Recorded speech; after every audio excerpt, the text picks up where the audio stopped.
একটা প্রণতি করবো তোমাকে মা, তুমি আমাকে অভিসম্পাদ করো না, আশীর্বাদ করেছো। আমি যদি না দেখে তাই রাবণ বধ হইতো না, দেবগণের শান্তি হইতো না। স্বর্গমূর্ত পাতা ত্রিভুবনে রাবণে উপদেশ করেছে, দেবতাকে ভূত অনাচার অত্যাচার করেছে, সবে আশীর্বাদ পেয়েছি। মা তুমি যদি বলো আর 28 বছর আমি যাবো, তোমার না খবর করছি, তোমাকে একটা প্রণতি করি মা। যখন অন্নবল বিনিময় করলেন কাঁদতে কাঁদতে, কইকি কেঁদে বলেছে বাবা তুই আমাকে মেরে ফেলে, বলেছে মা মা মায়ের পুত্র বিচার করে না।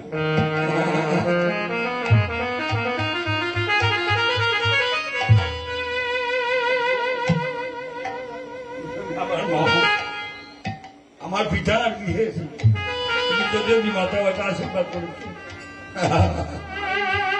তুমি কেঁদো না মা, তুমি আমার কাছে বর চাও।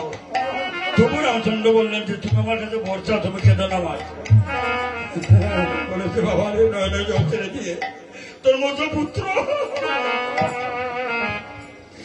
এমন দয়াল পুত্র আমি বলে পাঠিয়েছি, আবার তুই আমার ঘরে আগে আসছিস তোর মাকে রেখে, এমন দয়াল তোর মতো আছে।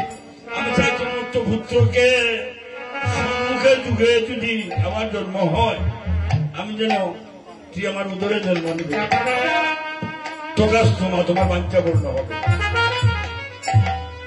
আমি তোমার উদরে জন্ম নিব।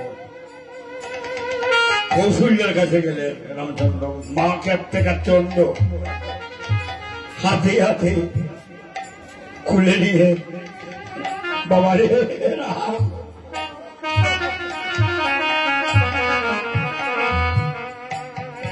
এসেছিস বাবা, আমি 14 বছর অন্ধ ছিলাম রে,